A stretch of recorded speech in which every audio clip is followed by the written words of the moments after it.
Hello and welcome to the 10th RLIGOLF podcast of 2018. You're listening here from the northeast of England with your PGA professional Ryan Ingram. If you haven't tuned in with us over the previous episodes, we do one podcast per week from anything from swing tips, golf news and random day-to-day activity as a golf pro. In this week's episode, we're going to talk about the new rules that's going to take effect in 2019 from the 1st of January.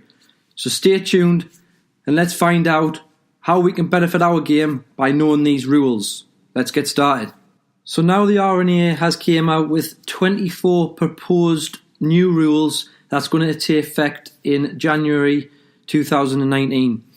These golf rules have been reduced from 34, which they originally came out with in the middle of 2017, and the R&A have now said that these rules have been simplified, so it's very easy for us consumers to understand them when we're out on the golf course. These rules are going to be backed up with graphics, images and videos to talk you and to show you how to do the rule correctly. So this is quite good from the R&A to do this, get up with the modern times, I think, and give us a good idea of what actually and how the rule should be taken when we're out on the golf course. So I just want to go through today a few of these key rules and for us to kind of get an understanding, find out what these new rules are. So when it comes to 2019, we are fully aware of what these rules are and we can put them straight into our game. So the first rule I'm going to talk about is how we are going to drop the golf ball from a penalty that we've taken, may it be out of bounds or you've taken relief from a tree, from a water hazard, for example. The golf ball was originally dropped from shoulder height, arm was extended out, and we would drop the golf ball from that height. Now what they've came out and said that we want to drop the golf ball from an inch above the ground in 2017. They have refined this, and now the golf ball will be dropped from knee height into the relief area. So this gives us a gauge of how far we now need to drop the golf ball, which I think is going to give us a little bit of an advantage from dropping it knee height compared to dropping it from the shoulder height. So we could get that better position from that in that relief area, whether we were dropping it in that thick stuff or onto the fairway. So good rule. I think it's going to help out. Whether it's going to speed up play, I don't think it is, but I think it's a fairer rule, and we can get a little bit more of an advantage from this ruling. So on to the next ruling, we are going to talk about the time that we've got now to look for our golf ball if we do lose our golf ball. So we have now only got 3 minutes to look for our golf ball rather than the 5 minutes that we've previously been allowed. So this is going to speed up play. This is a ruling that's going to help achieve that. And I think 3 minutes, if you haven't found your ball by 3 minutes, you may as well give up anyway because you're sick of looking. So I think this is a fair rule. 3 minutes to look for your golf ball. I just think now, make sure when that golf ball goes off that target, make sure you're following that with your eyes. So hopefully you can find it and not cause yourself too many penalty shots. So on to the next one, and we are going to look at repairing spike marks. So when you've got a pitch mark in the green and you have to ask your playing partner whether you're allowed to repair this or not, it is now said that you're allowed to repair these and other damage on the putting green caused by a person, an animal, or any maintenance practices like greenkeepers that have damaged the surface of the green, providing an uneven surface, let's say, on the area that you're putting or chipping onto. So I think this is fair. This should be allowed anyway. So it's a good rule that's came in, and it's not, again, going to speed up play, but it's just making the game a little bit fairer and simplifying things. As we all know, this game's hard enough without putting pitch marks in the middle of our putts. That's going to jump over and cause that putt to go offline. So a good rule in there, nice and fair by the R&A. So the next ruling is leaving the flag in the hole. So again, on the putting green, you are now allowed to leave the flag in the hole. If you're on the putting green, before it was a 2-shot penalty if you left the flag in. So now we're allowed to putt with the flag in. If it does hit the flag, hit the hole and the flag's in, then it's no penalty. So again, just quicken up play that you don't have to go and take the flag out when you're putting towards the hole. It's now up to you if you want to leave the flag in or not. If it's going to affect your golf ball, then that's your decision. So again, a good rule, and that will hopefully quicken up a little play like R&A are looking for in this modern game. The next ruling is relaxed rules in the penalty area. You are now allowed to move loose impediments. So when you're in a red hazard or a yellow hazard, you're now allowed to move loose impediments that are going to affect the surrounding of that golf ball, and you are now allowed to ground your golf club within them areas so you can get a good position around that golf ball. Within these areas also, kind of going on to this rule, when we're in the penalty area or looking for our golf ball within them 3 minutes now, if we come over that golf ball and kick it by accident, it's not actually a penalty shot now either. So that's a new little rule that's came into play within that scenario. So allowed to ground your golf club. It's not going to be a penalty shot when you're in these areas. However, it still applies when you're in a bunker hazard. So you're in a bunker, you still need to hover that golf club above, otherwise that is still a one-shot penalty. As I've mentioned the bunker ruling, I will just clear this up a little bit more and tell you the new rulings that came out within the bunker.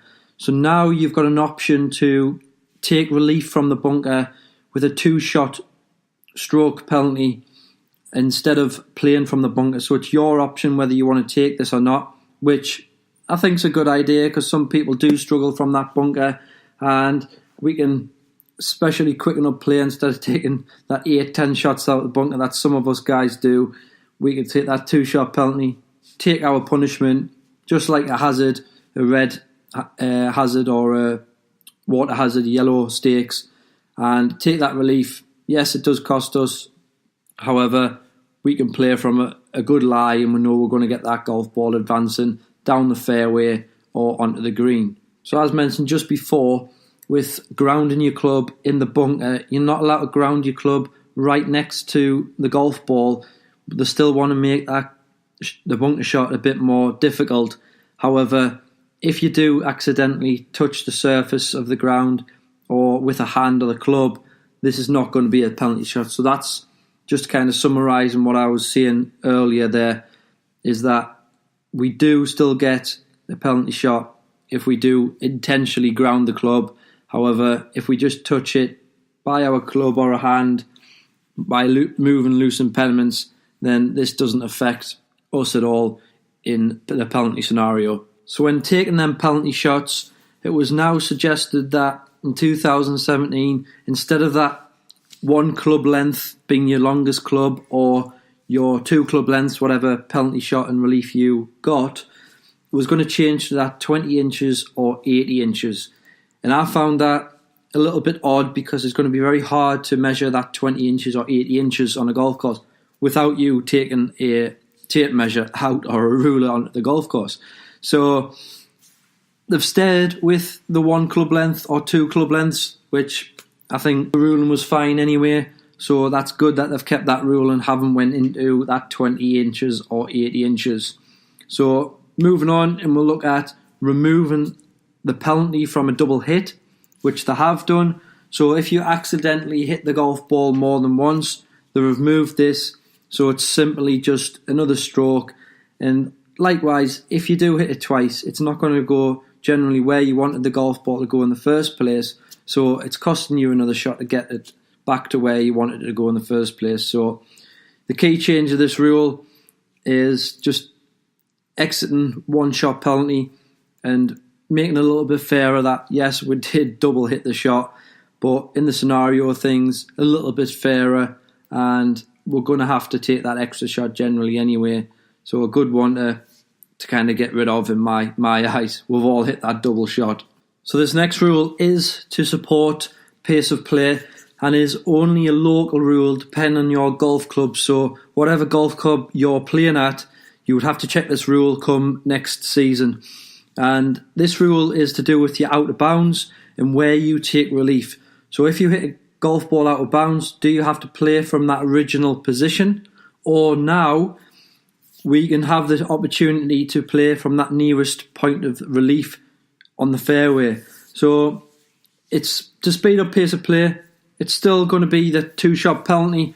However, you're going to be a lot more forward than your previous shot, unless you hit that golf ball backwards, but we don't generally do. And this is just to speed up play. It's a good ruling, I think, for the local golf clubs. It's not going to affect the high-level player like the elite amateurs or the professionals on tour.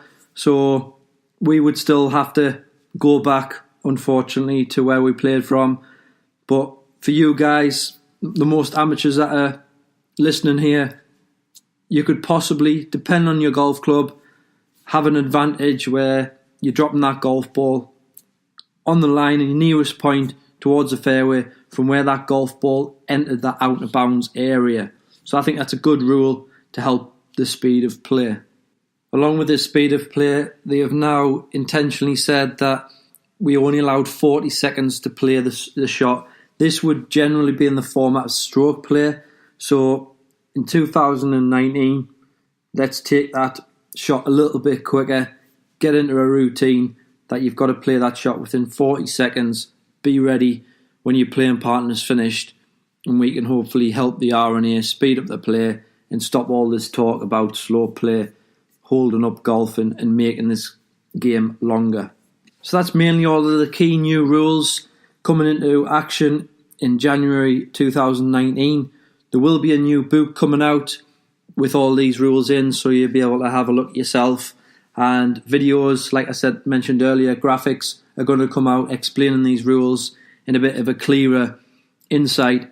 But I thought I'll use this episode to give you a good head start in what these new rules are going to be, and we can be ready to take action with these new rules on the 1st of January 2019 and help slow play, but also make this game a little bit more easier for us with the new rules that's in place. I hope this has been informative, and until next time, you've been listening to your PGA professional Ryan Ingram.